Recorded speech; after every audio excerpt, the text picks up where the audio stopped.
How's it going? So now we are on video 4 of our random fighters spawn. And in this video, what we're going to do is extend our random fighter master, which is this guy right here.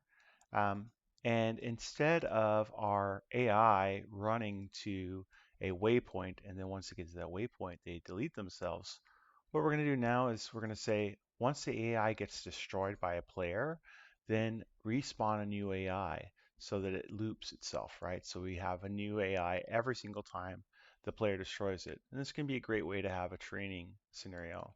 So let me show you what the final looks like. We're going to go to this guy here that's already set up. And what we have over here in the past, what we did is we said, hey, as soon as a player spawns in, send a message to this gate, and then this gate fires off the chain of events to activate all of the planes. Now what we're doing is we're saying as soon as a player spawns in, activate this gate, but deactivate it and never fire this gate again as long as a player is here. The reason this is because when another player spawns in, we don't want this gate firing off because this is all a loop for a single plane. However, if no player spawns in 15 minutes, we can still remove the loop and end the AI from ever spawning. So the idea is still the same. We still have a randomized timer. We still have a randomized spawn. We still have a randomized plane choice. They all still move to the attack area, which is this big circle here. And when they get into that big circle, they will find a player and start engaging them, or an enemy and start engaging them. The difference is that when they get hit or are destroyed, instead of them tucking tail and running, we're going to say the player's destroyed it, and we're going to send a message right back to the gate, basically activating the whole loop again, spawning another random plane at another random altitude, another random time, and another random location. So let's try and do this. Let's try and build this. So let me reset this group, and we'll go to this one here that is not edited yet. And we'll say this is working group. So you can see here, this is what I was talking about, where we originally had the gate, and the gate would fire, and then after 5 minutes, a gate would be allowed to fire again, and so on and so forth. So what we're going to do is we're going to actually remove this 5-minute timer. We are going to need this activate, and we are going to need this deactivation. We're going to need another activation, so let me grab another one. And we're going to need another deactivate right here at this 15-minute timer. Okay, so let's just talk about this gate right here. All right, so player spawns in, sends a message to this gate, and then what we want to do is be able to activate this gate just in case it's deactivated. So we're going to send a pulse or a target link to this activation, and then this activation is going to activate this 15-minute timer just in case it's deactivated. This 15-minute timer, if it ever fires, we want it to deactivate itself initially. So we're sending a message to the deactivation and back to the 15-minute timer. And that 15-minute timer will activate the gate again, allowing players to start the loop over. All right, so the gate turns itself off automatically. It also activates the 15-minute timer if it's deactivated. And if the 15-minute timer ever fires off, well, then it does the same thing. It activates the gate and it turns itself off automatically. All right. And if you remember from the previous video, every time a player spawns in, this 15-minute timer and this gate also get reset. Of course, the gate is at 0 seconds, so there's no need to worry about resetting. But our 15-minute timer does get reset every single time a player spawns in. So we never really have to worry about the logic behind this unless that 15-minute timer fires. And the idea is that after 15 minutes or whatever time you want to set, there's no players in the area. We're going to go ahead and despawn all the AI that's hooked up to this and save some server performance or mission performance as a single player. Of course, in my case, we have it as multiplayer. All right, so the gate fires. We still have the same logic where we have our new gate where the input comes in. We have a randomized timer, randomized spawn, and et cetera, right?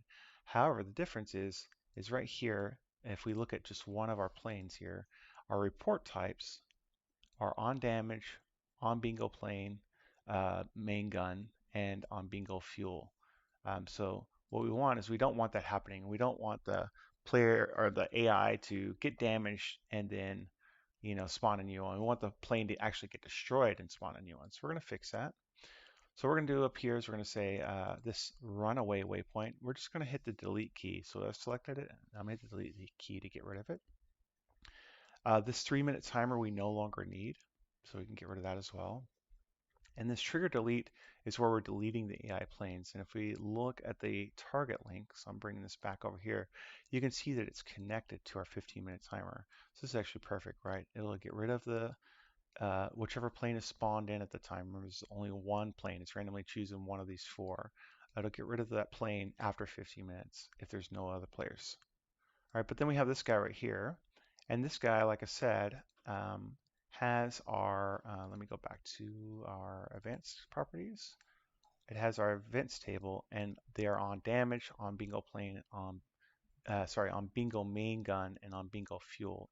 And that's not what we want. So what I'm gonna do is I'm gonna delete that one as well. And then we'll go to our trigger timer and we'll place a new one. And then I'm gonna select all four of these planes. I'm gonna right click and go to on plane destroyed event, and I'm going to connect it to this timer.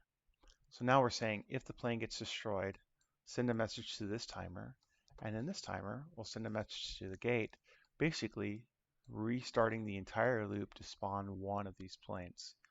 All right, so that is pretty much how this is done. Now this is for a single plane. Let's say you want, I don't know, 4 or 5 planes. So what you would do is you would grab this entire loop. Actually, I take that back. I'm going to grab this trigger delete as well. So this entire piece right here, and we will duplicate it. Maybe I'll save this just in case I crash. I'm going to duplicate one more time. So now this is 3 planes, 3 randomly generated planes at 3 different altitudes, 3 different locations, and so on and so forth. Now I have 4. And all you have to do is start with your timer and connect it to our deletions. So I'm doing Shift T to connect it to the trigger delete. And then I'm going to go to my gate and I'm going to connect it to our inputs, to our other input gate. And so now I have 4 random planes that will loop each other. If the player destroys that particular plane, then it has its own loop, right? And it'll spawn itself at a random time, random location, random altitude, all that good stuff. And same thing for this one, and this one, right? And so this is a great, great way to make very easy, randomized planes basically, and have them loop each other. And then once you're satisfied with all your connections, of course, you can, put them as close together like this as you want, and so that now they will randomly spawn at different locations. Of course, you don't want, this is fine actually, you don't want the planes to be on top of each other, which is absolutely fine. And something else that when I was making this is that the randomization here needs to be facing the right way. So you can see here my spawners need to be facing the right way. So you can see right here, these are facing north. So our plane's going to spawn in the north and then immediately try to turn around and go southward. The waypoints don't matter for their direction, but the spawners do. So what we're going to do is we're going to select our northern spawners and we're going to go to our orientation on the Y and we're going to set it to 180 degrees, which means it's going to be facing southward. And if we look at our east ones, we need to have them face westward, so they'll fly westward. So we're going to do the same thing for those guys. So 270. Our southern ones are not pointed in the right direction. They're kind of close, but they're not. So we're going to do 0 for them. Now they're pointed in the right direction. And finally, our western ones are going to be headed east, obviously. So we're going to change those to 90 degrees, right? So they'll fly eastward. Okay, and now it looks like a big spaghetti mess, but yeah, that is how that's done. Of course, players can go and change these planes whatever they want, but they don't need to worry about all this other logic, right? This waypoint system or anything like that, unless they, of course, they want to change where the waypoints are. So that's that. If you have any questions, by all means, just let me know, and thanks for watching.